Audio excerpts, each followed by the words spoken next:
મથુરા ને માર્ગ જાતા લૂંટી મઈ માખણ ખાતા કેમ છોડી દીધા જૂના નાતા એવો દાદી એ મારા વાલાને વઢીને કેજો માને તો મનાવી લેજો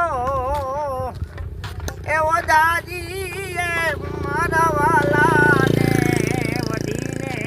કેજો એક દાણ ગોકુળ આવો એ ગાયુંને સંભાળી જાવો માને